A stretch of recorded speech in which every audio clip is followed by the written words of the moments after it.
baik di APBN, APBD provinsi, APBD kabupaten kota, biasanya memang bergeraknya. Saya kan pernah di kota, pernah di provinsi, pernah ya kan. Bergeraknya memang biasanya baru di bulan Juli itu baru nanti mulai agak meroket itu September, Oktober, pas November bisa gini-gini. Merek kita sendiri yang sudah dirintis kurang lebih 10 tahun yang lalu. Kita juga sekarang bingung, pesanan sudah kira-kira lebih dari 6.000 dan pada kapasitas setelah uji emisi, setelah nanti sertifikat uji tipe ini kami pegang, perkiraan saya bisa 3 sampai 4 kali lipat. Sebuah keputusan setelah larangan mudik bagi ASN, TNI Polri, dan pegawai BUMN sudah kita lakukan. Pada minggu yang lalu, pada rapat hari ini saya ingin menyampaikan juga bahwa mudik semuanya akan kita larang. Kalau mudik itu di hari lebarannya beda. Hanya perbedaan untuk masalah merayakan waktu, Idul Bapak. Fitri, untuk merayakan Idul Fitri kalau yang naik pulang kampung itu ya bekerja di Jakarta, tetapi anak istrinya ada di kampung. Tapi itu kan hanya perbedaan timing, Bapak Presiden. Tapi aktivitasnya sama. Mereka pulang dan kemungkinan membawa virus ke rumah itu juga sama.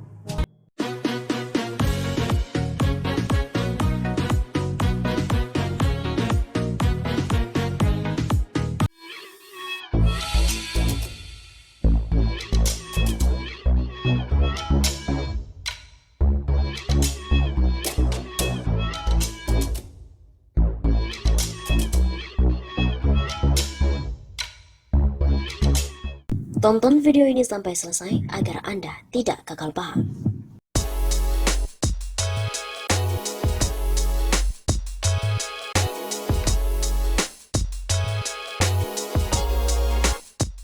Kesalahan terbesar bangsa Indonesia adalah menjadikan Jokowi sebagai Presiden Indonesia.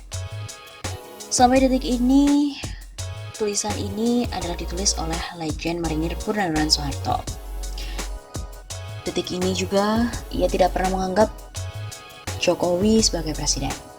Karena KPU tahun 2015 tidak memeriksa beberapa kontainer dokumen C1 yang dikirim oleh Gerindra. Seharusnya tetap harus diperiksa satu persatu di depan TV di hadapan rakyat Indonesia. Kebenaran yang sahih sehingga tidak menimbulkan korban meninggalnya ketua KPU waktu itu. Akibatnya tidak menanggung aib di mata dunia. Indonesia yang besar dipimpin oleh orang dengan kualitas seadanya. Maaf sih, bukan tidak menghargai Jokowi, tapi lebih dari itu kita tidak menghargai berjuta-juta manusia Indonesia yang kualitasnya melebihi dia.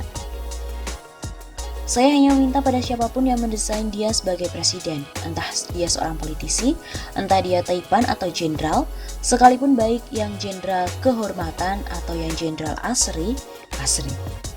Sekalipun baik yang jenderal kehormatan atau yang jenderal asli, kira-kira sedikitlah, carilah yang lebih pantas.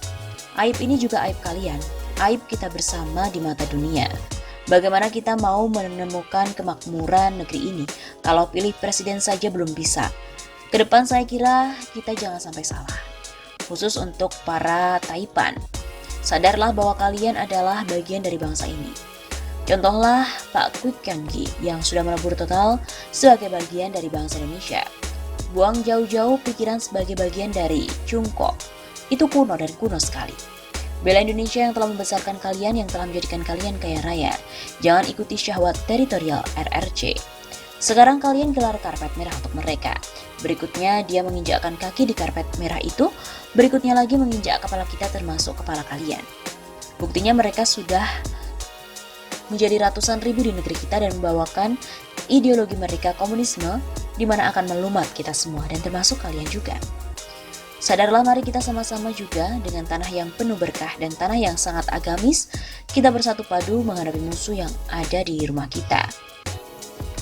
Rumah kita ini Indonesia dan bukan RRC apalagi Singapura. Bagi kawan-kawan yang sudah terbelai oleh lembutnya usaha pantangan para Taipan untuk berjuang dan tinggalkan syahwat materi kekuasaan. Berjuanglah untuk anak cucu kita. Seperti kita ketahui, Jokowi banyak memberikan janji-janji. Dan ini dia janji palsu Jokowi. Presiden Joko Widodo mengumbar janji palsu ketika kampanye Pilpres 2014 dan juga Pilpres 2019. Demikian dikatakan oleh praktisi hukum dan dosen Fakultas Hukum Visipol Universitas Muhammadiyah Jakarta, Ahmad Yani dalam artikel berjudul Dialektika Antara Janji Jokowi dan Keluhan Sri Mulyani.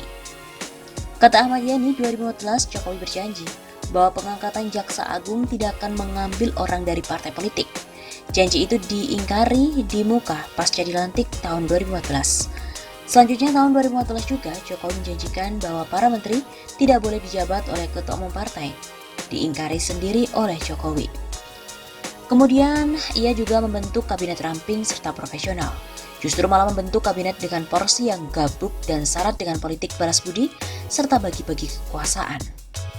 Menurut Ahmad Yani lagi, Jokowi berjanji membentuk kabinet ramping dan pemangkasan birokrasi, hanya menjadi apologi semata. Pasca dilantik 2019, birokrasi justru semakin luas. Semua kementerian dibentuk wakil menterinya, bahkan birokrasi kementerian semakin panjang dan besar. Pembentukan badan atau lembaga yang terus dilakukan diduga adalah politik balas budi dengan cara yang paling norak. Ahmad Yani mengatakan, Jokowi berjanji membangun rumah warga yang terkena gempa di Palu dan juga di NTB. Membangun rumah korban bencana belum selesai. Dalam kampanye 2019 muncul lagi janji untuk membangun rumah bagi milenial dan tukang cukur. Apakah rumah milenial dan tukang cukur sudah terbangun sekarang? Dari tahun 2014, janji Jokowi sudah menyebar dalam ratusan rupa. Dari mobil SMK hingga ekonomi meroket, buyback Indosat hingga janji swasembada pangan. SMK kini katanya sudah diproduksi, tapi kita belum kenal pasti itu mobil dari mana dan mesinnya juga berasal dari mana. Swasembada pangan yang begitu heroik dibicarakan Jokowi setelah 2019 hanya jadi janji saja. Ada ratusan juta ton beras impor membusuk akibat nafsu impor. Beras busuk dibuang sementara kehidupan rakyat yang sedang getir menghadapi kelesuan ekonomi. 10 juta lapangan kerja yang dibicarakan 5 tahun lalu sudah diisi oleh semua tenaga kerja asing. Kalau dihitung semua dengan yang ilegal melebihi 10 juta. Begitu teganya hingga anak negeri mengemis cari kerja, tapi negara memberikan pada asing. Semua demi investasi meskipun negara harus digadaikan.